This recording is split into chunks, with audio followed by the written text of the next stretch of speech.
MNTP നിയമം അനുസരിച്ചായിരുന്നു മുൻപ് നിയന്ത്രണം ഏർപ്പെടുത്തിയിരുന്നത്. എന്നാൽ GST ആക്ട് വന്നതോടെ അത് റദ്ദാക്കുകയായിരുന്നു.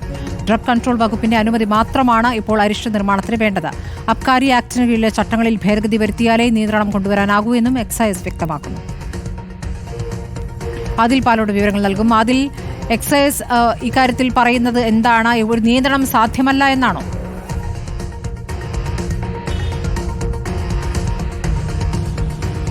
ആൽക്കഹോൾ അടങ്ങിയിട്ടുള്ള ഇത്തരത്തിലുള്ള അരിഷ്ടം കഴിഞ്ഞ ദിവസം നമ്മൾ കണ്ടെത്തിയതുപോലെയുള്ള അരിഷ്ട വിൽപ്പന നടത്തുന്ന കേന്ദ്രങ്ങളിൽ പരിശോധന നടത്താനും അവിടെ എന്തെങ്കിലും നിയമപരമായ എന്തെങ്കിലും പ്രശ്നമുണ്ടെങ്കിൽ പിടികൂടാനും മാത്രമേ നിലവിൽ എക്സൈസിന് വകുപ്പുള്ളൂ.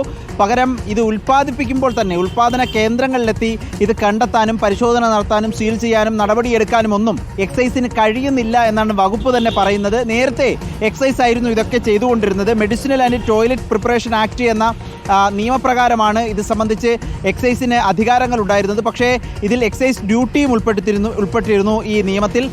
GST ആക്ട് വന്നതോടുകൂടി മേൽപ്പറഞ്ഞ ഈ ആക്ട് റദ്ദാവുന്ന സാഹചര്യം ഉണ്ടായി. അതിനുശേഷം എക്സൈസിന് ഉൽപ്പാദനത്തിൽ ഇടപെടാൻ കഴിയാത്തൊരു പശ്ചാത്തലവും സാഹചര്യവുമുണ്ട്. ഇപ്പോൾ അരിഷ്ടങ്ങൾ ആർക്കെങ്കിലും നിർമ്മിക്കണമെങ്കിൽ അതിൽ ആൽക്കഹോൾ ഉണ്ടെങ്കിൽ കൂടി ഡ്രഗ് കൺട്രോൾ വകുപ്പിൻ്റെ അനുമതി മാത്രം മതി എന്നുള്ളതാണ് അവരുടെ ഒരു സൗകര്യം. സാധാരണഗതിയിൽ പലതരത്തിലുള്ള ലൈസൻസുകൾ എക്സൈസ് നൽകുമായിരുന്നു മുൻപ്. അതുകൂടി ഉണ്ടെങ്കിൽ എക്സൈസിന് കൃത്യമായി പരിശോധനകൾ നടത്താൻ കഴിയുമായിരുന്നു. ഇപ്പോൾ നമുക്കറിയാം ഡ്രഗ് കൺട്രോൾ വകുപ്പിന് ഒരുപാട് പരിമിതി, ഉദ്യോഗസ്ഥർ ക്ഷാമമൊക്കെ ഉണ്ട്. അങ്ങനെ പരിശോധന വ്യാപകമായി നടത്താൻ പറ്റാത്ത സാഹചര്യമുണ്ട്. മാത്രമല്ല ഒരു അനുമതി കിട്ടിയാൽ അവരുടെ മാത്രം അനുമതി വെച്ച് എന്തൊക്കെ ചെയ്യുന്നുവെന്ന് തുടർ പരിശോധനകൾ നടത്താൻ കഴിയാത്തൊരു പ്രശ്നവുമുണ്ട്. അതുകൊണ്ട് എക്സൈസിന് പഴയ അധികാരങ്ങൾ തിരികെ കൊണ്ടുവരണം എന്നുള്ള ആവശ്യമാണ് ഇപ്പോൾ ഉള്ളത്. അബ്കാരി ആക്ടിന് കീഴിൽ ചട്ടങ്ങൾ, അത് സംബന്ധിച്ചുള്ള ചട്ടങ്ങൾ പരിഷ്കരിക്കണമെന്ന ആവശ്യമാണ് എക്സൈസ് വകുപ്പിലെ ഉദ്യോഗസ്ഥർക്കുള്ളത്.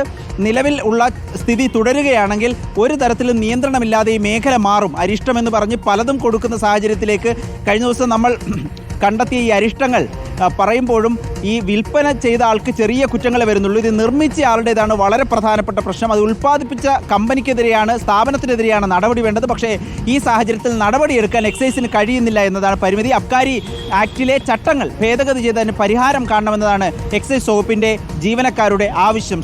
ശരി, ആദിൽ പാലോടാണ് വിവരങ്ങൾ നൽകിയത്.